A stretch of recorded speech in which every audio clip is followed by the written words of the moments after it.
Welcome to Too Old, Too New, the music discovery podcast that brings you something old, something new, something Nate, something Bruce. I'm Nate Runkle, host of the Yo, That's My Jawn podcast, and with me, as always, is my good friend Bruce Warren of WXPN. Yo, yo, yo. The premise of this show is simple. Every week, we bring you two songs apiece. One new song that has been metaphorically spinning our turntable platters, and one old song that we believe still absolutely matters. What is going on, my friend? I feel like I just saw you. Yeah, you did just see me, my friend. We're, this week at WXPN here in Philadelphia, which is a public radio station, we host an annual conference, and we have several hundred people from radio stations, mostly public radio stations that sort of play contemporary music. And then we have a lot of, industry people, record company people, and we hang out for a few days. We see a lot of great music, and we have some sessions during the day. And that's what's going on. So we're right in the middle of the week. So we're excited, though, that both you and I could actually take a little break to bring you this week's four amazing songs. So that's what's going on over here. All right. Speaking of four amazing songs, let me get started. I'm going to start with my new song this week, and it's the latest single by the Illuminati Hotties called Can't Be Still. I am an enormous Illuminati Hotties fan, and as a little inside Easter egg here for you, the Yo, That's My Jawn theme song actually has elements from a sample pack that Sarah released.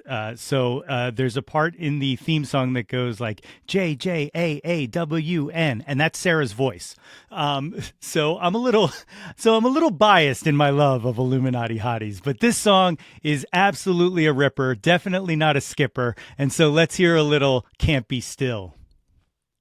All right, so that's Can't Be Still by the Illuminati Hotties. I love a song with a good whistle in it, first of all. Can't be beat. It's great. It's a great song. And I wish nothing but the ultimate, most amazing best for Illuminati Hotties. They are an incredible band, and I'll just leave it at that. So if you're not familiar, definitely check them out. Also, they have a huge tour coming.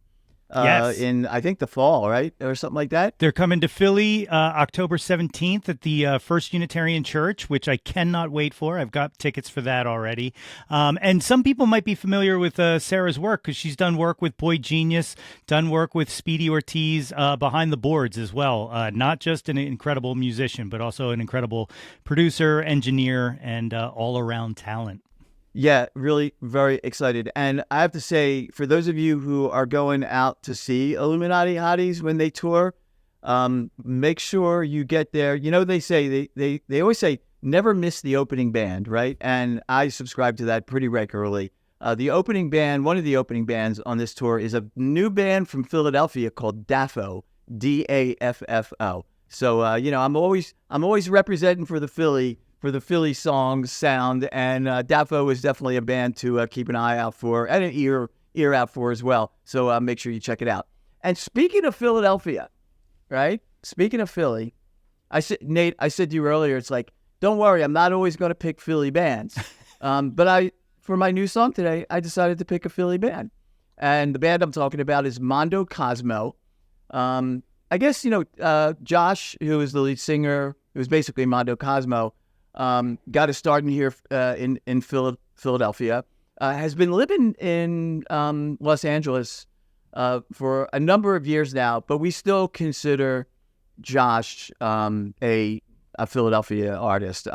In the early aughts, some of you may recall the band called Eastern Conference Champions. That was Josh's band, but he's been doing the Mondo Cozmo thing for a while. Rock and roll, folks, a lot of guitar, and loving this new song.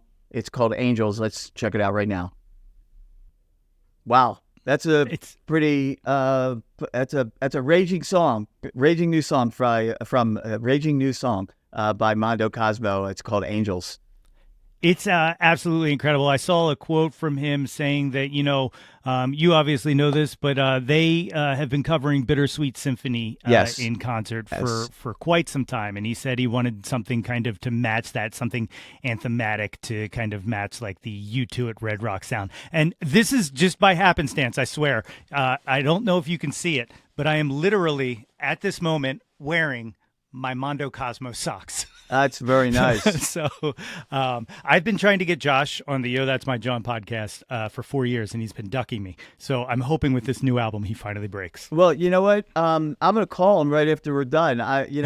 Josh owes me. What can I tell you? We'll get him on the podcast, Nate. I promise. All right? That's a promise. Much appreciated. Much appreciated. So you saw Kamasi Washington this weekend. How did that go, man? It was really great. It was Kamasi Washington, an incredible jazz saxophonist. He has a new album out. I'll be honest with you. I'm a fan. I'm not over the moon on this new album. He played it in its entirety the other night. But, sometimes when you see a band play some new live music, some new music live, it takes on new dimensions. And I came back to the album after the show, and I was completely moved because I still had this memory of seeing them play this show live. The band is so insanely great. So Kamasi Washington, as much as I love Kamasi and his sax playing, the players are so excellent at what they do. The drummer, I don't know the drummer's name, but it's sort of mind-blowing to watch this guy play. And it's the glue that holds it all together. So that was my Kamasi experience, and it was beautiful. I will never miss Kamasi Washington when they play Philadelphia. He's that good. He's that good. So thanks for asking. Yeah, it's incredible.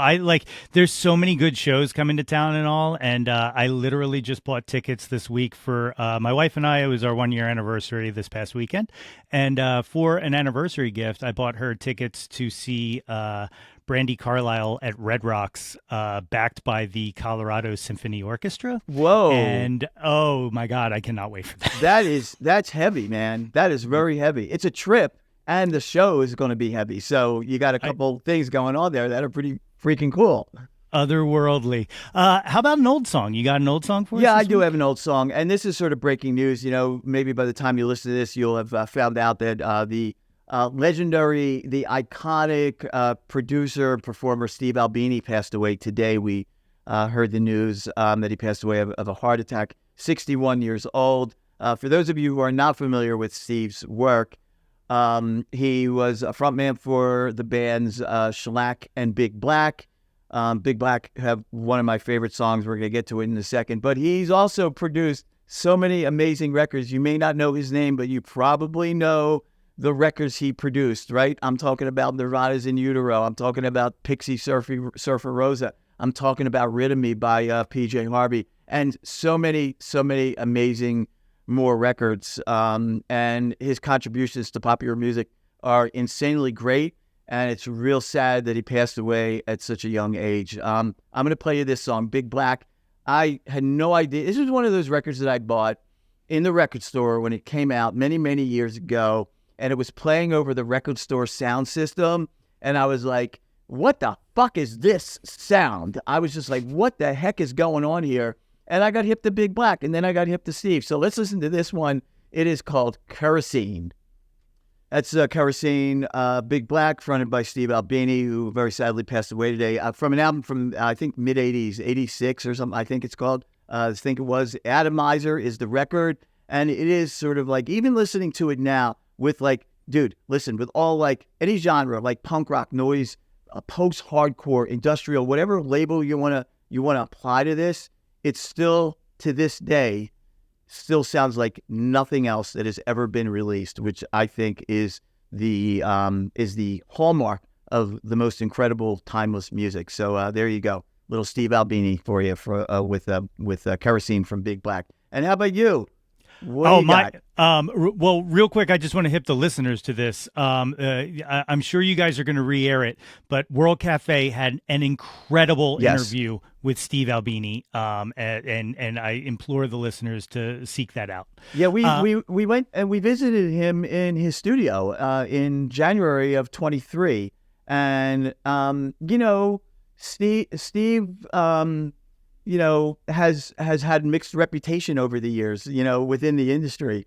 But he was the sweetest guy when we met him, and was very forthcoming. And I will not hold it against him that he's not a big Steely Dan fan. That being said, if you can, check it out, the Steve Albini World Cafe interview from last year.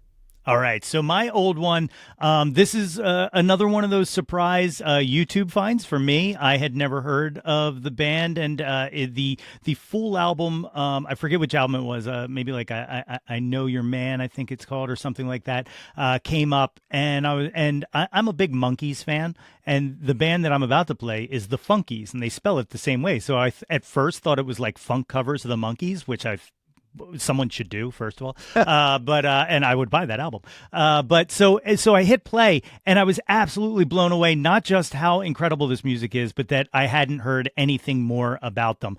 So let me play a little piece of a Braca here by the Funkees, and then we'll come back and kind of talk more about them.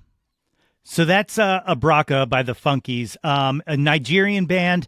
They actually were a Nigerian army band during the Nigerian Civil War, and their kind of danceable nature was kind of something that kind of brought the youth out of kind of that dark time. They moved to London, and then the band only lasted 4 years. I think they put 2 albums out, which you can find on a compilation on Spotify and whatnot. But just total vibe, like kind of feels, very Santana, very, very worldly. But that Afro rock sound, like the beats and the rhythms behind it, can absolutely grab your spine and just control you and make you dance. And this is no slouch here. It's totally funky, hence the name, the Funkees. They live up to their name, which is really good. The compilation record is how I discovered them. It's out on some British label. It's called Soundway Records. And I just bought it because the cover looked cool. I bought it online. But for those of you who are into, African, Caribbean, Latin music, Asian music, this label, Soundway Records, which is a British-based label, puts out some of the great anthologies of totally obscure bands. And if you're into that kind of thing, I would definitely say check them out, and definitely pick up on this Monkees compilation. Monkees, there you go, right? On the Funkees compilation, because it's tasty. It is really tasty. It's great. Look at this, another 4-banger. Quick one out, man. We did it. Boom, in and out. So, ladies and gentlemen, as always, you can find these songs. We'll have a list to a playlist. I am going to make one slight change in the playlist. Right now, we have an April playlist and a May playlist, and I got an email from somebody about the May playlist, and they were like, "Please don't make multiple playlists because I'm going to lose them." So we're going to keep it to one playlist on Spotify. I'll have a link to that. I'll update it with the May stuff. I'll put a new cover on it, a new name, and spit shine it for you. You, of course, can find that in the notes, and you can follow us on the socials. Follow me at Yo That's My Jawn, and Bruce at Some Velvet Blog. You can also hear Bruce every Saturday from 10 to 2 on WXPN, and you can hear me every Monday from 5 to 8 on Why Not Radio, and also on the Yo That's My Jawn podcast. Bruce, as always, yes, this sir. was amazing. Thank you so much.